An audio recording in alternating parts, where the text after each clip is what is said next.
Assignment 3, Cross-Site Scripting. So let's take a look at example 1. Example 1 is just going to be a very simple script injection that we're going to put in here. Let's go ahead and do that.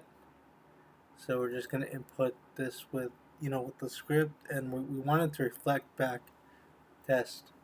So let me do that. Just copy and paste from the script that we wrote, and there you go. It reflects back that our test, and that proves to us that yeah, it is vulnerable.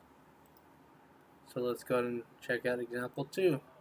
So for example 2, what it does is we could inject that same script, but it's not going to do anything. What we need to do in this case is, because the lowercase being stripped out, we need to add a mix of lowercase and uppercase. So simply changing 2 letters to uppercase is going to help you reflect that script. So it is vulnerable to cross-site scripting. So let's go and go to example number 3. And in example number 3, they're stripping out the script tags completely, but they're only stripping out one tag. So you could put double tags on here, and you should be fine. You should be good, because the program won't detect the second tag. They just stripped out the first tag. So let's go and copy it, and let's go and do it. Put it here. So there you go. Example number 3 is vulnerable. Now let's do example number 4. So for example number 4, what they do is they strip out completely the script tag. It'll catch it if you try to avoid it with 2 tags. So what I'm going to do is I'm going to replace it with the image tag, and then it's going to be, I'll show you what I'm doing exactly once let me just paste in my code. Okay, here it is.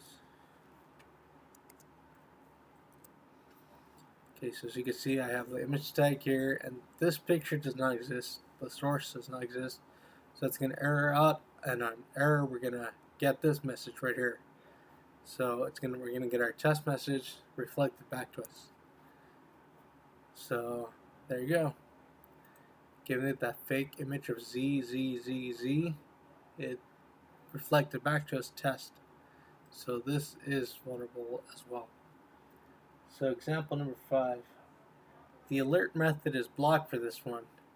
So what we're going to have to do is we're going to have to use the confirm method instead. Instead of using a script alert, we're going to be using script confirm. And we're going to be testing. So as you can see here, I already practiced this, but let's see, script confirm test script. So we're okay. This is cross-site scripting vulnerable. So let's move on to example number 6. So example number 6, let's look at the source code for example number 6. There's something weird about this. As you can see here, a variable is created. It says hacker, so it's going to say hello hacker. And that failed, so that's not, it doesn't show up there. It's empty. But we're going to exploit that. And the way we're going to exploit it is that we're going to use the semicolon to close a variable that's created, and then we're going to go ahead and insert our own dummy variable and insert our alert. So let's go ahead and do that. So here's the piece of script I had written down. Sorry, wrong one. Here's a piece of script I've written down. So let's go and copy it. Remove this hacker. Paste the script. So there, it's reflected back to us, our dummy variable. Our alert is set. We close that variable that they had set, that the developers had set. So this is also vulnerable to cross-site scripting attacks. So let's move on to example number 7. With example number 7, let me just look at my notes here. Example number 7, they strip out any special characters.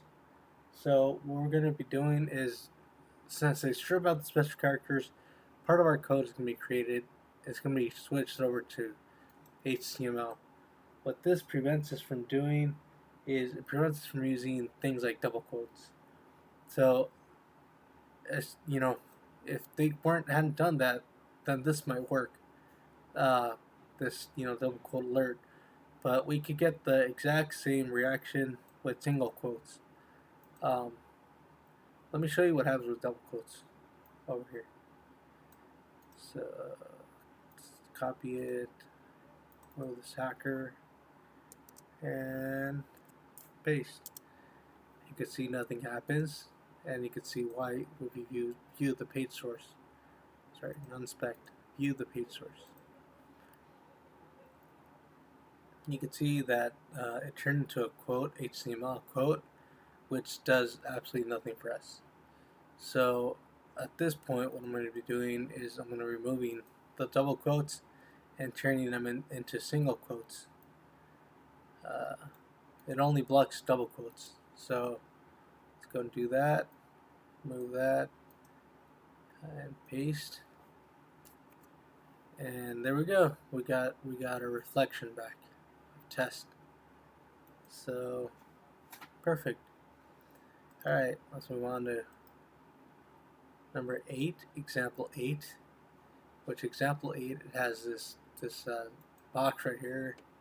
So could put hello, hello, your name, hello. And let's go and submit this query, and it's going to say hello, hello. Let's look at the source code, and you can see it bakes right into the source code. So the way we're going to be dealing with this vulnerability is that we're going to be essentially cutting off the PHP or finishing it and just continuing that URL to enter our alert and enter our script. So let me go and just input that script that I wrote right here. Copy, do that, and there we go. And it is vulnerable to cross-site scripting as well. So there's a reflection, and this is perfect. Okay, so now we're on example number 9. Now example number 9 I had to do on Internet Explorer because this isn't vulnerable on modern web browsers. This DOM attack needs to be done on Internet Explorer. And this is the script that I had written out for it, or the piece of script that I had written out for it, piece of code. So it had started with hello or with hacker, but then I entered this, but as you can see, it does nothing. And the reason for that is because the cache is saved on your browser. So what you have to do is you have to press Control plus F5, and it'll do it. It'll show you the reflection that you're looking for. So that's cross-site scripting. This attack is not one of the most dangerous right now, but it's one of those nuisances that you just, as a developer, you just want to avoid.